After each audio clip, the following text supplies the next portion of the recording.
were some characters, some people who lived throughout history that had amazing stories that we could tell, and Mansa Musa was one of them. Mansa Musa it was and still is the richest man who ever lived, but he was way more than just a guy with money. He was a king and an emperor, a conqueror, a warrior, a voyager, you know. And if read about his history, his family legacy, you're literally going to peel back all these different layers of just absolutely amazing lore and story that just sounds like a big budget movie. It sounds like something you see in a theater or you'd read in a novel. And so this is from the beginning of the book where we see what I like to refer to as YN Musa.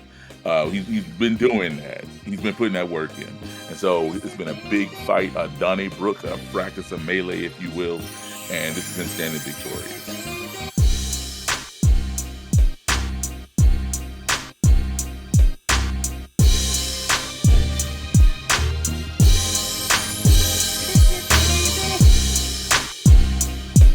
Hey, what's up, everybody? This is TJ Sterling. I'm the CEO and creative director over at Rae Media, and been in business about 10 years. We have a focus on making black and brown superheroes, as well as like various different types of characters within the space of sci-fi, fantasy, space opera, and everything in between. Super excited to be on the Off Black Magazine show and talk about our latest book, Musa, Lion of Mali. And pretty much everything he just said, except my name is Ade Heru. I am the CEO and creative director for Giant Killer Press. I'm a writer by trade, big into multimedia, big into exploring brand new vistas, and very excited to be bringing this project to the world with my brother TJ. It'll be my first real big major project, my first step onto the major stage, and looking forward to it and happy to be talking to Off Black Magazine about it. Everyone. I think storytelling really does start with just genuine love for the medium of just gaming, comics, animation, movie, TV, film, all the nerdy cool stuff that I think everyone grows up with. For us, storytelling starts with like an amazing script, and if the script is reflecting what our ideas are, what our thoughts are, what our feelings are about a specific characters, about a specific story, we can eventually bring that into artwork creation, and then eventually making panels and pages, and then comics and graphic novels. So it's like a step-by-step process, but everything starts with a script. But the script comes from in here, and it's a culmination of lots of cool ideas and concepts.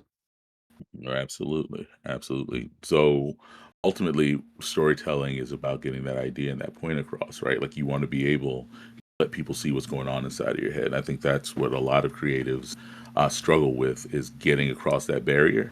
But the most successful ones are able to let everyone peek behind the curtain, so to speak, and really see the worlds that they're creating and share it with the outside world. Yeah. So you know, the other day, yeah, my brother Heru corrected me on something, and I appreciated that because he was just like, "Yeah, man, it's not your fifth book. It's that you've made it there. You've actually made a lot more." I said, "Yeah, like in my brain, I'm thinking graphic novel terms, but within the last 10 years, we've dropped four different IPs, and this is going to be the fifth IP that we dropped, Musa, Lion of Mali. And each book that we've come out with is pretty significant. Alchemist, our first book, is over 180 pages. Alchemist Dark History is a 100-page graphic novel. Joystick Angels Volume 1 collects issues 1, 2, and 3, and that is another 100-page graphic novel. We've got Shattered Visions, our cyberpunk book, which sells out at almost every single con. That's another 100-page graphic novel. And Musa Lion of Mali is going to be another 100-page graphic novel as well. So we've got quite a few books for an independent comic book company. Again, the goal has always been to create stories around black and brown folks within various different genres. And so far, we've got cyberpunk, space opera, sci-fi, fantasy, and now with Musa, historical fiction, fantasy, sword and sorcery type of tale. And we're just very excited to bring you guys something different and something new. Yeah, and so for me, Musa Lion of Mali is going to be that, like I said, that first really big project. The first one I'll be kickstarting. Prior to that, I worked on a number of projects with Heritage, HSQ, Amara Entertainment. So that's Roosevelt Pit and the Purge IP. Got into the Astounding Adventures animated project, but I was always waiting for like that right project to really say, "Hey, here I am, world." Musa is going to be that first big project. But following up on that, Giant Killer Press be turning out the Monstrosities tabletop role playing game, a kaiju battle role playing game, as well as bringing Shadowboxer fully to the shelves and out of the digital realm. And then I got a few more IPs that I've been cooking up that I feel like the time is finally right to really get out there and make my impact. Yeah. So everybody knows who Mansa Musa is. Well, I guess some people don't know. Believe it or not, we started with kind of a question when we debuted this book as a test copy and some of the art, at conventions. And the question was, do you know who Mansa Musa is? And half the folks within our community of black and brown comic creators, cosplayers, and attendees at conventions didn't know who the man was. And I think that's a testament to, the American education system and the fact that they Mhm. don't necessarily want to teach our heroes. They don't want to teach, our history because they have their own agenda. And what our agenda here is to, again, not only entertain you, but educate you with some really cool factual stuff. And that kind of brings us to this idea of like, who are some characters, some people who lived throughout history that had amazing stories that we could tell. And Mansa Musa was one of them. Mansa Musa it was and still is the richest man who ever lived, but he was way more than just a guy with money. He was a king and an emperor, a conqueror, a warrior, a voyager, and if read about his history, his family legacy, you're literally going to peel back all these different layers of just absolutely amazing lore and story that just sounds like a big budget movie. It sounds like Mhm. something you see in a theater or you'd read in a novel. And it was crazy to me in a day when we started looking around that there were no physical stories told about him, even in the novel form. So we took it upon ourselves to create this, 100-page graphic novel, big chunk, full story ahead of the game, and do something different that had never been done before. Yeah, not only that, we as we looked at Mansa Musa, we looked at his life, we realized it wasn't going to be a one book deal. Like he did so much, even though it's really hard to find, accurate or whole accountings of his life and times. Like you'll find different versions where he's this or he's that, or this relative is this or that, like the king was his uncle or his grandpa or whatever. Like we had a lot to play around with, but the things that were concrete that we could delve into, it was way too much for 100 pages. So TJ and I, we sat down, and before we put pen to script, we really looked at the trajectory of the story we wanted to take, the ups and downs, the highs and lows, where we thought the climaxes would be.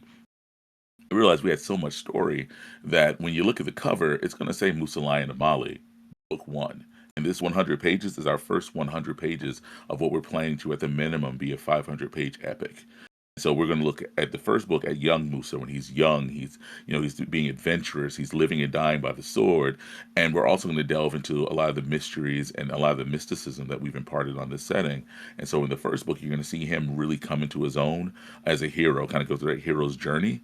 And then book two, three, four, and five, and any ancillary material we create, you're going to see him evolve. You see him grow. You're going to see him get older, become wiser, make friends, make enemies, lose friends, and really own what it means to be, the Musa that comes to mind when we think about him. Yeah. Oh yeah. So One of this my is favorite is this is young go Musa. ahead. This is where we find him at the beginning of the story. Like TJ said, Musa and his brother Suleiman, they're the right and left hand of the king at this point. The king has earned his retirement. Like he's sitting on the throne, living that good life. He's watching his empire expand, expand, expand. And on one hand, he's got the nephew Suleiman, who's Musa's brother, who's very fastidious, very studious. He's the pencil pusher. He's the guy who moves the ones and zeros, and he makes all that happen. He's the logistics guy. Musa's the guy who likes to get the work done. And so we meet him at the beginning of the story. He's done a lot of lobbying and jockeying with his uncle to be able to go out there and put them paws on people. And so this is from the beginning of the book where we see what I like to refer to as YN Musa. He's been doing that. He's been putting that work in. And so it's been a big fight, a Donnybrook, a fracas, a melee, if you will. And this is him standing victorious. This piece of art is done by Stanley Obende, Oh and yeah. he is an artist out of Ghana who we worked with for the first chapter of the book. Now, what people can kind of expect when they purchase Musa Lion of Mali is there's about four chapters, and within each chapter is a different artist, all black and brown creatives within the comic book space, with the exception of one. And it kind of gives you a nice flavor. Per chapter, you kind of get a different, taste of what we're trying to put down, but there's no break in the storytelling. There's no break in terms of just like how the story is moved in terms of the pacing. Like it all feels natural. It all feels really, really good, and it gives you a nice different taste of like types of different types of art forms. And we're really excited about that only because the original idea was to kind of give this like an anthology type of flair, but it really kind of evolved into something a lot more than that. Oh yeah. Inspirations, shoot, again, kind of what we were talking about, of just wanting to see us in various different genres and different spaces. And, I get really inspired just by reading his history. Again, like Hmm. there's so much history behind it, and there's so much, so many opportunities for world building and for exploration just in his own lore, and the fact that he broke so many barriers, and he's like one of the first black men on a map, a world map, drawn by other people, so he was world renowned, world revered. And there's so much that you can do with something, that do with a character, do with a person that had lived a full life, that again was shrouded in mystery. And I think we've seen so many different interesting stories about other people in this space, but now it's time to bring it back to him and see what we can do with that. Oh yeah, yeah. So when we sat down to do the script, we didn't have to sit down and think, well, maybe we add a little Game of Thrones here, add a little of this here, a little of that here. Like we sat down and we just looked at what we knew to be what was considered factual, what was considered historical, and then we just thought, we can spice it up a bit. And before we knew it, that first 100 pages was full. It was done and dusted. Like we had a script, and we had barely tapped into like a few months of his life even. And so we know for a fact that there's a richness there, there's a depth to his experience. And because of the fact that he's a real person, people who pick up this book, they can then go and they can find other books, they can find websites, they can find other accountings that provide that connective tissue and build an understanding and appreciation for one of history's least sung monarchs. And to TJ's point, the man was on maps, but we know how the world works. He wasn't on maps because they thought he was dope. He was on maps because they were afraid of him. They were afraid of what he represented. And so we're not going to shy away from that either in our story. Well, I would have to say we delve deep into sword and sorcery. So it's not hard high fantasy. So you're not going to see elves, because we think about fantasy, we think about the Western stuff, the Tolkien stuff, the stuff that's in Dungeons and Dragons. No, this feels a lot more pulpy. It's a lot more Conan the Adventurer kind of thing, where we're not trying to go too far into wizard towers and all that, but we want to delve into the inherent power of the character, the power of the setting, the fact that we're talking about West Africa, which is highly underrepresented for the amount of black people that love nerdy stuff. The the amount of nerdy stuff about where we come from, about where we look like, is like it's just not there. And so I would have to say it'd be sword and sorcery, heavily sword and sorcery, because we're not going to shy away from the power that we've given the character. And like I said, this is the first book where we really delve into it. We have a lot of plans for going really big on really like really digging into who he is, what this power could be, and what this setting could ultimately be to differentiate it from the historical Africa that we based it on. This is Yeah, without our giving too no, no, much. Oh yeah, no. no, Without no, giving too much away, what I can say about this panel is that this is King Abubakari, who is the uncle and ruler, uncle of Musa and his brother Suleiman, but he's also the ruler of Mali. And he's an interesting type of king because he's a little pampered, he's a little bit on the chill side, but he's already fought his battles and he's already won. mhm, And now it's his nephews that are essentially the individuals that are continuing to further the expansion of the empire. And mhm, what's interesting about the Keitas, because Musa's full name is Musa Keita, and there's Suleiman Keita and Ububakari Keita.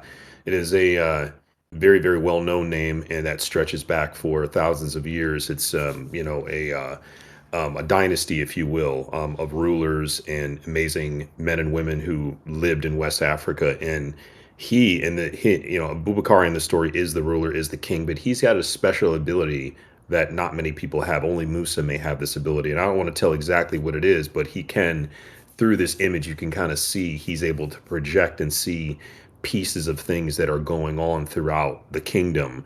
And again, as we get more into the book, we're going to describe a little bit of what this power is.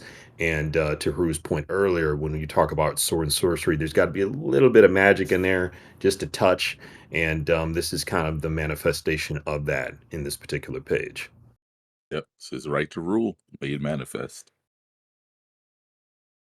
Yeah, the I want him to get a sense of empowerment, that within our diaspora, there is so many different types of stories that we can pull. We don't have to make a black Superman or a black derivative character of like a Green Lantern or an Iron Man or whoever to make a cool story. We don't need to look to other people's characters in order to make great stories. We don't have to look anywhere else except within ourselves. And this is a true, genuine representation of that. Haru and I didn't look anywhere else to find an incredible story. We didn't make a derivative character. We made a brand new character that was a real person. And I think you're going to get entertainment, you're going to get excitement, you're going to get education, and you're going to get thrills when you see this particular book. When you read it, you're going to be blown away by the beauty of the art, the elegance of the story, and the potential and possibility that this, chapter one brings for more and more story and world building. So I think it's just a start, it's a taste. And now it's going to get people interested in having the full course when we're ready to deliver it. Oh yeah, no, all of that that he said. I mean, we're a group of people by and large, especially those of us of African descent. We're a group of people by and large that have been robbed of a lot of our touchstones culturally, physically even. Like I'm speaking a language I shouldn't be speaking. I got told all the time in corporate America, "You speak so well," and I'm like, "Yeah, I mean, I guess I shouldn't even be speaking English. It should be an elective where I should be from." But we're looking at bringing stories to life that haven't been done before. I think that's incredibly important because folks are getting burnt out on seeing like forget like Black Superman or whatever. Folks are just getting sick of remakes, reboots, rehashes, remasters, all that good stuff. We wanted to do something that was live and direct, and it was just something new, a palate cleanser. And that's why I want folks to really pick up and really appreciate that. But I also want folks to understand that the the community that birthed this book is one where we didn't have to make up heroes. Like we don't need a Luke Skywalker and Indiana Jones and Peter Parker or any of that stuff. We have the Mansa Musas, we have the Harriet Tubmans, we have these individuals who lived and breathed and fought for something. Who even if they weren't necessarily saving the world in some cases, they still left an impact on the world. And I want folks to feel proud of that. I want them to be able to look at this and go, huh, you know what? He didn't have to be bitten by a radioactive spider to be whatever. He didn't have to be, from an alien planet. And an argument we have all the time is like whether or not you can be Batman. It's like, well, Batman would be Batman without billions of dollars. Like, no. There's a very certain set of circumstances that would make you Batman. But there's a certain set of circumstances that'll make you Mansa Musa as well. We want people to be able to look at that and feel that pride and not wait for someone else to deliver it to them. We wanted to give it to people before Disney, Pixar brought you Mansa Musa. We wanted to be able to bring it to you before DreamWorks brought you Mansa Musa, before any of those folks said, huh, we haven't kicked that one can yet. Let's see what the blacks want. Or let's see what the people who are down with the blacks want. We wanted to bring it to us. We wanted to own that, and we wanted folks to feel a part of that. This is our love letter to the diaspora. Yeah. Ooh. Mm. So this character with the gun is a white Aminata who is the antagonist of the book, but she's not a traditional villain per se. I mean, I would even say, denote that she's maybe a misunderstood character, and she gives Musa and his whole family a run for their money. She literally makes it very, very difficult for them to be as great as they are because they're dope. Even and you can see in the first couple of chapters that they're just dope on their own in terms of what they're handling within the space of the IP in the book, but she's a formidable foe. But as we get closer and closer to understanding more about her history, we understand that there's some connective tissue and some relatability between her and Musa. And without, again, ruining anything, I would say that people are going to love this character. She's technically the pirate queen, and she's tough as nails. She's got a crew of all men that she commands. She's got a an actual pirate ship that she sails all around the African continent, which we're calling Alkebulan in this particular book, which is Yep. the original name. And this is by artist Sean Damian Hill, who's worked with me before on Alchemist Dark History, but he's also done a ton of stuff for Marvel and DC, and he's a cat out of the DMV. So shout out to Sean and the talent that he brought to the project. Oh, absolutely, he killed it. And this is what I'll say about White Aminata. In general, the rule is a hero is only as good as their adversary. And so we wanted to make sure that Musa got that work by the end of the book. That everything that made him him was challenged in some way. She is his opposite number, his foil, if you will, where he is this thing, she is that thing. And he's a man, she's a woman. He's royalty, she's from the mud. Like, and we just wanted to go back and forth because she will be challenging his worldview. He's not some pampered rich kid, but he's pampered rich kid adjacent. And so running into her and the truths that she brings really tests his resolve in a lot of ways as our hero. Mm, Shoot, pretty easy, man. Collaborating with a day was definitely my favorite part because historically, I've been the writer and creative director on all of my books, my other four IPs, that have hundreds of pages of content and art with different artists, as well as myself as an artist. This was an interesting practice and stretch and creative endeavor to where I'm trusting another person's vision and believing in what they're seeing. And then also, again, opening myself up to more collaborative conversations about how we should do this with a panel and how should we do with this. So it's really an interesting and fun, creative collaboration between two people who see things very differently, but then align on some very similar things. So it just was a ton of fun. And then, being able to see the art come in, I'd say that's the second thing for me that mhm. was just absolutely incredible. Yeah, you can tell he and I, TJ and I, have been working on this together for a long time because our answers are pretty much the same, just with slightly different accents, slightly different timbre of the voice. Like I've said this before, and I'll say it again.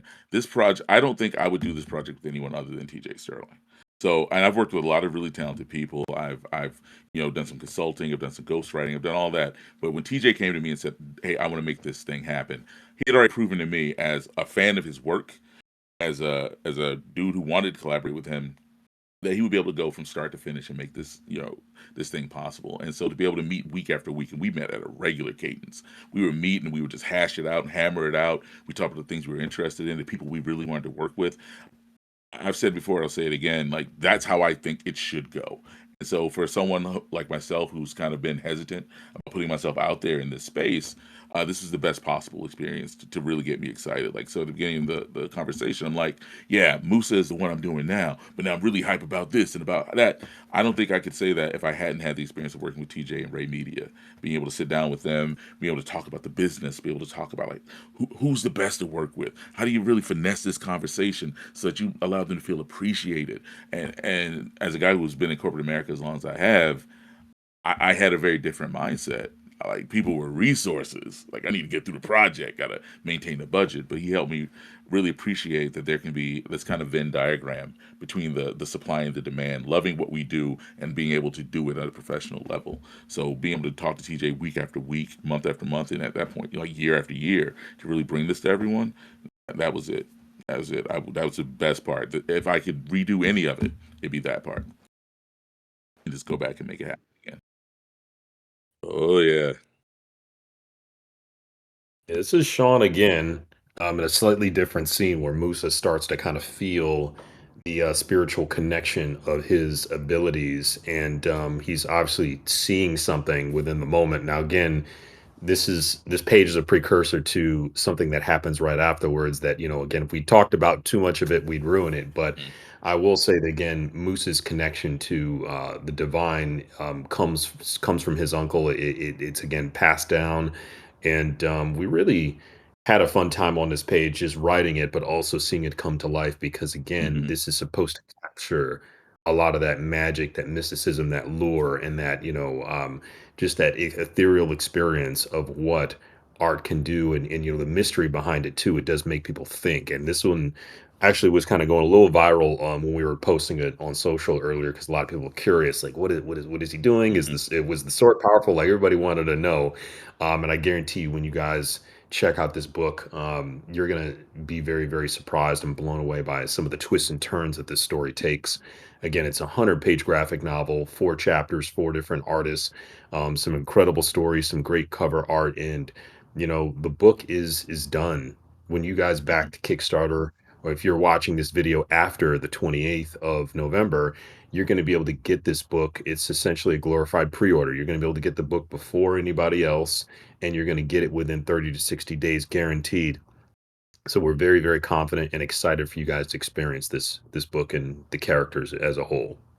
Yeah, and like Musa, we wanted to put our money where our mouth is. So we paid up front, we did the work, we did our due diligence because we didn't want to come to everyone with this grand idea. Like I said, we spent a lot of time world building, creating these facets of this version of the world, and we didn't want to come to everyone and say, "Hey, look how sweet look at our sweet idea. Why don't you fund our dream?" Like, no, we wanted to be able to say that we did our due diligence, that we put in that effort to bring it to life, and then we just want to give people entree onto the project. It's like right now you can sit here, we can talk about it, but when it's in your hands, you're going to fall in love with it. It's a testament to.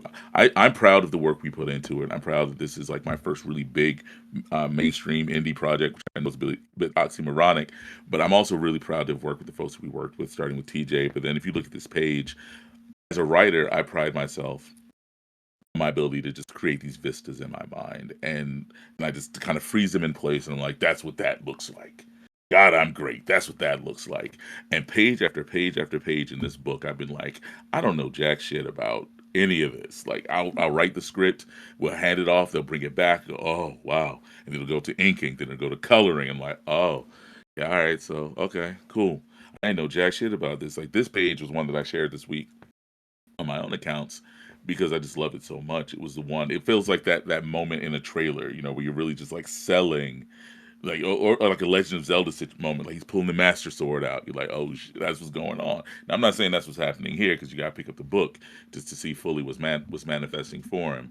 But it was that kind of thing where I was like, oh, this is the sorcery in Sword and Sorcery encapsulated in one page. All Yeah, right. it's super simple, y'all. I mean, we literally created a URL that's going to bring you directly to the page. It's musalionofmali.com. That's MUSLIONOFMALI.com. That's musalionofmali.com. Or even if you go on the Kickstarter platform and just search Musa Lion of Mali, you're going to be able to see this Kickstarter. And what's dope about the Kickstarter and why we're so excited about it is that, because this book is done essentially, and we really just need you guys' help to print and get it across the finish line when it comes to that aspect. You're going to be able to get this book. You're not going to have to wait on it. And, we again put our money where our mouth is. This book is 100 pages, 120 pages of incredible, beautiful art, lots of interesting world building. You're going to be able to get our standard cover as well as a wraparound cover from Marvel and DC artist Karen Grant. You're going to be able to get t-shirts from the Kickstarter campaign, as well as the entire Rae Media collection is going to be available on this Kickstarter, and you're going to be able to get digital versions and print versions. So, yeah, check out the Kickstarter. It drops on Black Friday, November the 28th, first thing in the morning, and we are very, very excited to bring this project to you guys. Please check it out. Oh, absolutely. And once we're clear from the campaign, you'll be able to find it at all your usual spots. So walk up to us at a table at a con, pick us up off a shelf if your local is lucky enough to be able to receive that kind of content. They're open to getting that kind of indie content on the page. Like this project is bigger than just a campaign. This is the opening salvo. This is our introduction of the IP and our invitation to folks. But Moose is going to live and live and live and live. Like I said, it's book one. We're going to immediately hit the pavement for getting two together, have three in the works, and all that good stuff. So when all is said and done, we're going to have a massive body of work for this particular character in this universe. But the Kickstarter, Black Friday, November 28th, that'll be the first chance people really get a chance to get in, get their hands on it. So shout out to everybody at Off Black Magazine, the entire team who I've known for the last couple years. It's been a pleasure working with y'all, building with y'all. Like you guys have a great passion for serving the blurredom, the fans that come to these cons and that are online. And shout out to the fans that have supported me and what I've done for the last 10 years. You know, I look forward to another 10 and another 10 and another 10 and another 10 until I'm on some Stan Lee stuff, but owning everything. You know what I mean? But yeah, just super excited to get this new book in your hands and just continue to build that relationship with y'all. I'm here. We're here to serve you. It's our, goal. It is our mission to create these stories, not just for ourselves, but for y'all, the fans that love this stuff. So yeah, thank you. Yeah, I again, I mean, honestly, you can tell we've been at this a while, but Off Black Magazine, thank you for the invitation. Thank you for a chance to meet you and your audience. Thank you, Aaron, for being such a solid dude, such a gracious host. And honestly, I just want to thank TJ for for getting the ball rolling on this project. I want to thank all the really talented folks who poured into this book, and I thank everyone who goes out and picks up a copy and they come back to us and they let us know, what they loved about it, what they want to see change. I want to thank everyone who's ready to join this conversation on this very exciting project. So I'm down for it and I'll be here.